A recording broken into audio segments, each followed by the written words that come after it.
આણંદ ખાતે રાજ્યના ડિમોલેશનને લઈ પૂર્વ ધારાસભ્યનું નિવેદન સામે આવ્યું છે। સમાચાર આણંદથી સામે આવી રહ્યા છે, જ્યાં રાજ્યના ડિમોલેશનને લઈ પૂર્વ ધારાસભ્યનું આવેદનપત્ર। ત્યારે પૂર્વ ધારાસભ્ય ગયાસુદ્દીન શેખે રાહુલ ગાંધીને આવેદનપત્ર આપ્યું। ચંડોળા અંબાજી સોમનાથ તમામ જગ્યાએ ડિમોલેશન થયા છે। ત્યારે ડિમોલેશન અમુક લોકોને ટાર્ગેટ કરીને જ કરવામાં આવ્યા છે તેવું આવેદનપત્ર આપવામાં આવ્યું। ત્યારે આ ડિમોલેશન મામલો લોકસભામાં ઉઠાવવાની પણ માંગ કરી છે। સમાચાર આણંદથી સામે આવી રહ્યા છે, જ્યાં રાજ્યના ડિમોલેશનને લઈ પૂર્વ ધારાસભ્ય દ્વારા આવેદનપત્ર આપવામાં આવ્યું। પૂર્વ ધારાસભ્ય ગયાસુદ્દીન શેખે રાહુલ ગાંધીને આવેદનપત્ર આપ્યું। ચંડોળા અંબાજી સોમનાથ તમામ જગ્યાએ ડિમોલેશન થયા છે, જેને લઈ આવેદનપત્ર આપવામાં આવ્યું।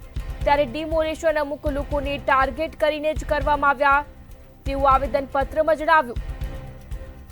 આ ડિમોલેશન મામલો લોકસભામાં ઉઠાવવાની પણ તેમણે માંગ કરી છે।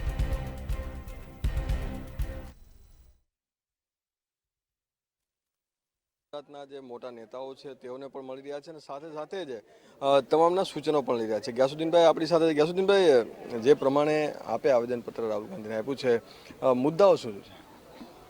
આજના જે આવેદનપત્ર ધારાસભ્ય ઇમરાન ખેડાવાલા, પૂર્વ ધારાસભ્ય જાવેદ પીરજાદા અને મેં આજે રાહુલ ગાંધીજીને આવેદનપત્ર આપીને જે રીતના ગુજરાત રાજ્યની અંદર ચંડોળાથી લઈ બેટ દ્વારકા હોય, ગીર સોમનાથ હોય કે રબારીવાસ ઓઢવ હોય, એટલે હિન્દુ મુસ્લિમ ઘણી બધી જગ્યાએ અંબાજી ખાતે પણ જે રીતના ડિમોલિશન કરવામાં આવ્યું છે, તો અમે એ વાત મૂકી છે કે તમે સંસદની અંદર આ સંવિધાનિક મુદ્દો હોવાથી આપ એની રક્ષાની લડાઈ લડી રહ્યા છો, તો આ મુદ્દાને આપ સંસદની અંદર ઉઠાવો અને જે લોકો છે એમના પૂરતા પુરાવા ચકાસો અને પુરાવા ચકાસ્યા પછી જો કાયદેસર હોય તો એમના ડિમોલિશન ના કરવું જોઈએ, અને જો ગેરકાયદેસર હોય અને લાંબા સમયથી રહેતા હોય ને એ ક્રાઇટેરિયામાં આવતા હોય કે 2010 પહેલાંથી એમનું નિવાસસ્થાન ત્યાં છે, તો એવા લોકોને વૈકલ્પિક વ્યવસ્થા આપ્યા પછી ડિમોલિશન કરવું જોઈએ। અને વર્તમાન જે અત્યારે વર્ષા સત્ર ચાલી રહ્યું છે એની અંદર આ બાબતે કે જે રીતના મહારાષ્ટ્રની અંદર આપણે જોઈએ છીએ કે ત્યાંના મંત્રીઓ, મુખ્યમંત્રીઓ, ઉત્તર પ્રદેશના મુખ્યમંત્રી, આસામના જે ભડકાઉ ભાષણો આપી રહ્યા છે, એ સુપ્રીમ કોર્ટની ગાઈડલાઇનની સીધી અવહેલના છે।